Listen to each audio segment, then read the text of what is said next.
Vasanth TV ரசிகர்களுக்கு வணக்கம். இன்னைக்கும் நம்முடைய சினிபூத்துல உங்களுக்காகவே சினிமா பத்தின பல பஞ்ச் ஆஃப் கண்டென்ட்டை கொண்டு வந்திருக்கேன். தமன்னா அப்படின்னு சொன்ன உடனே எல்லாருக்கும் அரண்மனை 4 தான் இப்போ ரீசெண்டாக ஞாபகம் வரும். ஏன்னா அச்சச்சோ அப்படின்ற பாட்டுக்கு அவங்க ஆடினதுக்கு அப்புறம் அச்சச்சோ அப்படின்ற மாதிரி தான் எல்லாருக்கும் இருக்கும். ஆனால் இதுக்கு முன்னாடி அவங்க ஜெயிலரில் காவாலையோ அப்படின்ற பாட்டு ஆடினதுனால தான்ப்பா ஜெயிலரே ஹிட் அப்படின்ற மாதிரிலாம் நம்பினவங்க உண்டு. அதே ஸ்ட்ராட்டஜியை பயன்படுத்தி நிறைய படங்களை ஹிட் ஆகணும் அப்படின்னு நினைச்சாங்க. இப்படி அவங்க தமிழில் பண்ணிட்டு இருந்தது இல்லாமல் ஹிந்திக்கு போய் அஜிக்கி அப்படின்னு சொல்லி ஒரு பாட்டையும் பண்ணாங்க.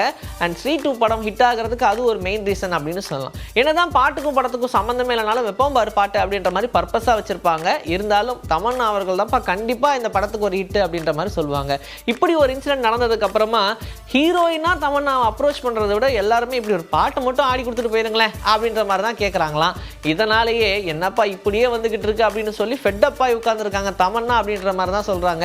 இதுக்கப்புறம் இதுக்கெல்லாம் நோப்பா, ஒன்லி என்ன ஹீரோயினா ஆக்குறீங்க அப்படின்னா நான் வேணா அந்த படத்துல ஒரு பாட்டு காடுறேன், ஆனா கண்டிப்பா வெறும் பாட்டுக்கு மட்டும் என்ன கூப்பிடாதீங்க அப்படின்னு சொல்லி ஸ்ட்ரிக்டா நோ சொல்றாங்க அப்படின்ற மாதிரி சினிமா வட்டாரங்கள்ல பேசிக்கிறாங்க. வேல்ராஜோட இயக்கத்துல 2014ல ரிலீஸ் ஆன திரைப்படம் தான் வேலையில்லா பட்டதாரி. பழைய நியூஸா இருக்கேப்பான்னு யோசிக்காதீங்க. இந்த படத்தை ரீ-ரிலீஸ் பண்ண போறாங்களா, அதுவும் 4Kல. இது தமிழ்ல கிடையாது, தெலுங்குல. ஆக்சுவலா அந்த படம் தமிழ்ல ரிலீஸ் ஆகும்போது பெரிய வசூல் வேட்டை அப்படின்னு சொல்லலாம். அவ்வளவு கம்மி பட்ஜெட்ல எடுத்த படம், நிறைய காமன் மேன்ஸை கனெக்ட் பண்றதுனாலே அந்த படம் பெரிய அளவில் வெற்றியை கொடுத்துச்சு.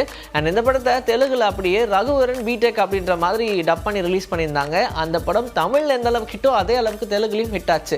சரி, ஹிட்டை மறுபடியும் ஹிட் ஆக்குவோமே அப்படின்னு சொல்லி இப்போ மறுபடியும் இந்த திரைப்படத்தை ரீ-ரிலீஸ் பண்றதுக்காக பிளான் பண்ணிட்டாங்க. ஜனவரி 4ஆம் தேதி, அதாவது 4th இந்த படத்தை ரிலீஸ் பண்றதுக்கு பிளான்லாம் பண்ணியாச்சா.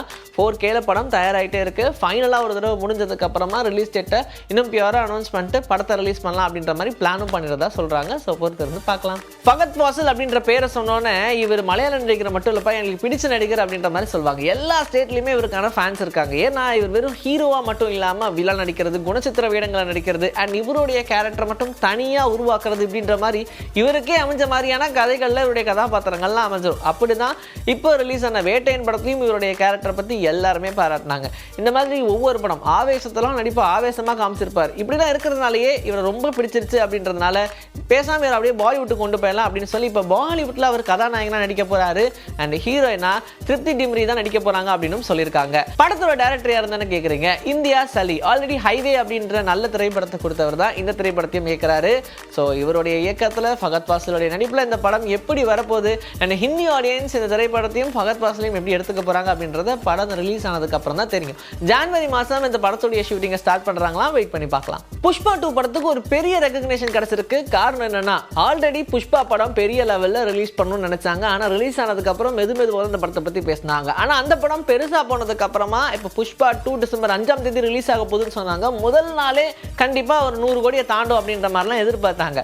ஆனா யாருமே எதிர்பார்க்காத மாதிரி இந்திய சினிமா வரலாற்றிலேயே முதல் நாள்ல பெரிய அளவில் வசூலிச்ச திரைப்படம் இந்த புஷ்பா 2 தான் அப்படின்ற மாதிரி இப்போ ஒரு ரெக்கார்டை பிரேக் பண்ணி ரெக்கார்டை ஹோல்ட் பண்ணி நிக்குது அப்படின்னு சொல்லலாம். முதல் நாள்லயே 275 கோடி ரூபாய்க்கு இந்த திரைப்படம் வசூல் சாதனை படைச்சிருக்கு. இதன் மூலியமா இந்திய சினிமா வரலாற்றிலேயே புஷ்பா 2 திரைப்படம் தான் ஹை பட்ஜெட்டா முதல் நாள்லயே பாக்ஸ் ஆஃபீஸ் ஹிட் கொடுத்திருக்கு அப்படின்ற மாதிரி சொல்றாங்க. இது ஒண்ணு போதும்பா, இதுக்கப்புறமா புஷ்பா ஃபேன்ஸ் 3-4 வந்தாலும் பார்ப்பாங்க அப்படின்றதுக்குன்ற மாதிரி தான் அவங்க டீம் மட்டும் இல்லாமல் ஃபேன்ஸ் எல்லாருமே பேசிக்கிறாங்க.